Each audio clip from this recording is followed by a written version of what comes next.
When people begin building wealth, they often focus on the wrong question: which investment will give me the highest return? But imagine your portfolio is worth $10,000.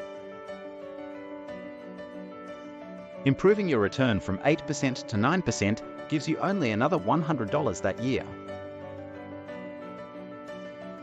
Saving an extra $100 a week adds $5,200. At the beginning, your savings rate matters far more than your investment return.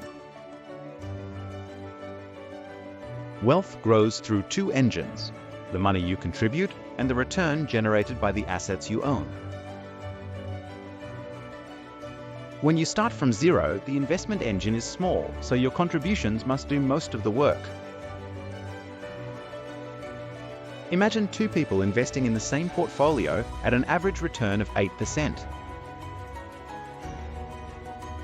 One invests $10,000 a year.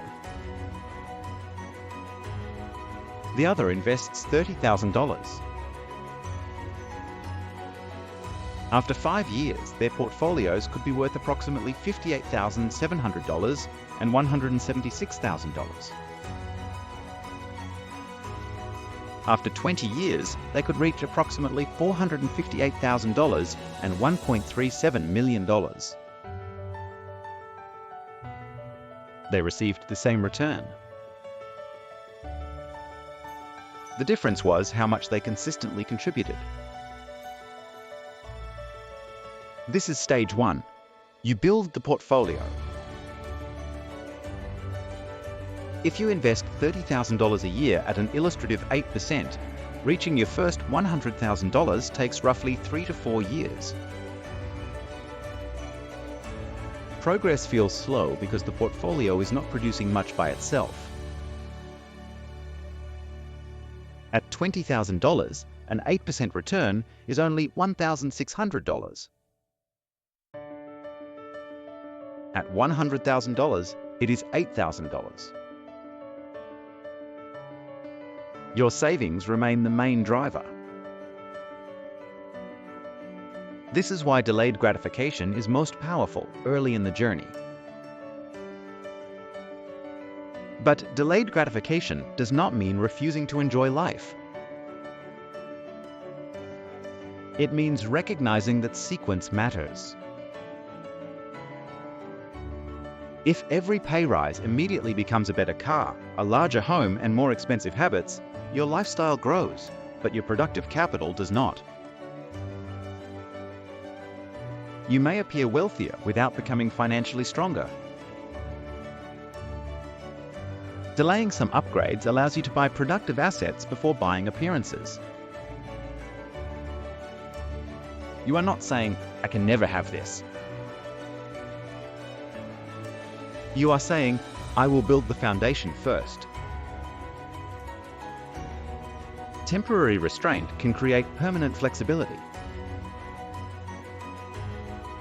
But permanent deprivation creates burnout. The goal is not to save every dollar. It is to save aggressively enough that your future options expand. Then comes the crossover point.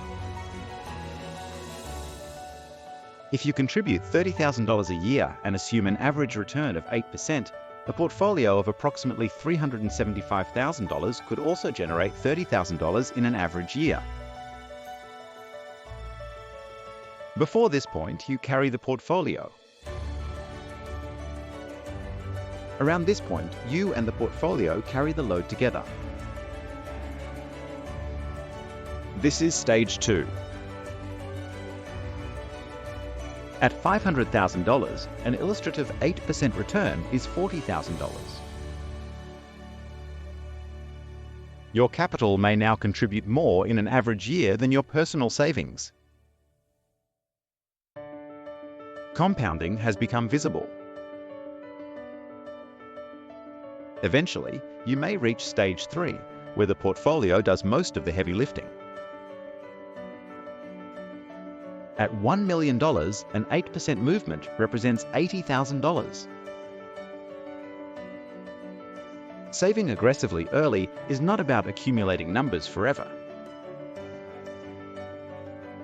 It is about reaching the stage where money gives you more control over your time. So, how do you begin? First, remove high-interest debt. Second, build an emergency buffer. Third, automate investing after payday. Fourth, invest part of every pay rise before your lifestyle expands. And fifth, keep an enjoyment budget so the plan remains sustainable. The right savings rate depends on your circumstances. Focus on gradually widening the gap between what you earn and what you consume. But do not delay the wrong things. Do not sacrifice your health, neglect important relationships, or postpone meaningful time with young children and aging parents. Delay status-driven consumption, not the parts of life that cannot be recovered. At first, you build the portfolio. Then you build together.